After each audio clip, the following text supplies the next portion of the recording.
Senator Hoeven. I think that interchange demonstrates the kind of really high-level discussion that Governor Burgum brings to these issues. I mean, he really will work through these issues and applies a real analytical approach to problem solving. I think that's really important for both sides of the aisle. I think that's something that people are going to very much appreciate about him. Federal law requires that, that on public lands there be multiple use. Recently, the BLM promulgated rules that violate that law very clearly, in my opinion. Do you support multiple use on federal lands? And I think I know you do, but I want you to express it for the record. And then I want you to tell us why it's so important that we have multiple use on public lands, not just in our state, but across this country. Well, thank you, Senator Hoeven. The answer is obviously yes, but this is the public lands, and particularly when we talk about aspects of BLM, this is essential to local economies, and whether that's grazing rights that were part of this, whether it's recreation opportunities and access, whether it's timber, or whether it's oil and gas and mineral production that supports local economies and supports our country. This land was put away for the benefit, the use, and the enjoyment of the American people. Not every acre of federal land is a national park or a wilderness area. Some of those areas we have to absolutely protect for their precious stuff, but the rest of it, this is America's balance sheet. And I think every American during a presidential campaign finds out and gets pounded into their head that we've got $36 trillion in debt. We got all this debt. We all this debt. Oh, Americans, you owe part of this national debt, $36 trillion. This is on you. We never talk about the assets, and the assets are the land and minerals. This agency in Interior, the Department of Interior, has got close to 500 million acres of surface, 700 million acres of subsurface, and over 2 billion acres of offshore. 2 billion. That's the balance sheet of America. And if we were a company, they would look at us and say, wow, you are really restricting your balance sheet. And do you know what those assets are worth? We don't. I believe we ought to have a deep inventory of all the assets in America. We ought to understand what are our assets, 100 trillion, 200 trillion? We could be in great shape as a country. But then if you said, wow, if we have 200 trillion in assets just sitting there, but we restrict access, we don't cut a tree, we don't use them for recreation, and then we don't develop the minerals sustainably in a smart way, then we're getting super low return for the American people. It's our responsibility to get a return for the American people when we do that. When we did that in North Dakota, you started it as governor. On the land board, we've got, in our little state, we got a $12 billion endowment for K-12 for about 125,000 kids.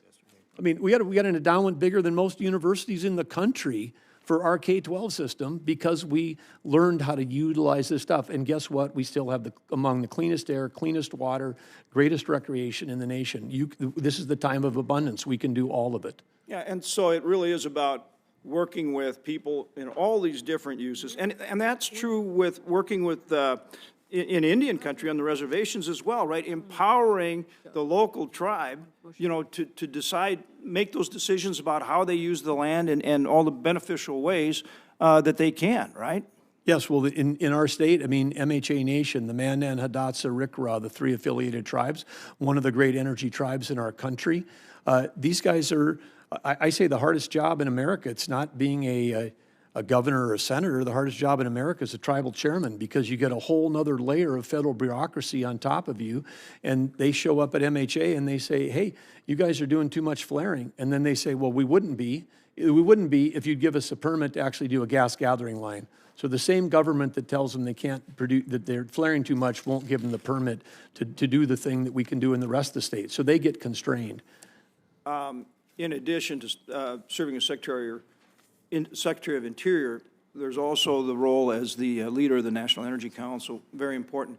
Talk for a minute, for the time we have left, and you might even go over a little bit. The chairman's really a good guy. So talk about how you implement a game plan to achieve that goal of energy dominance that President Trump wants for this nation.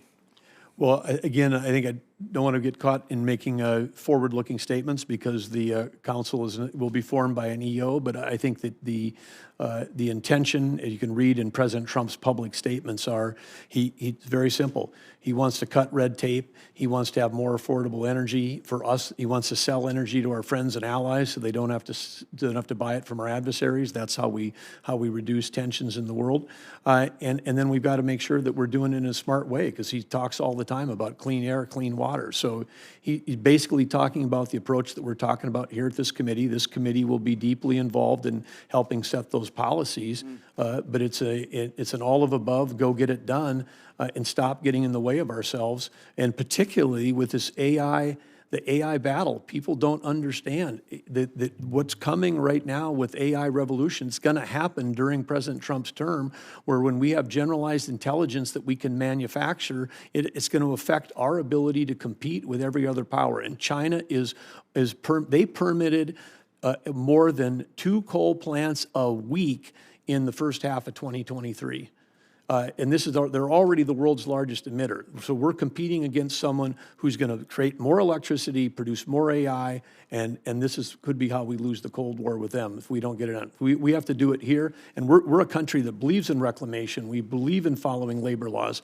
China, child labor, no reclamation, no care about the environment. They're a tough competitor right now in terms of their ability to produce electricity. So we've got to get going, we've got to cut red tape, and we've got to realize that if you shut down U.S. energy production here, it doesn't help the global environment. That's a false trade-off. It doesn't help because somebody else produces it someplace else, less cleaner than we do. Thank you. Thank you. Senator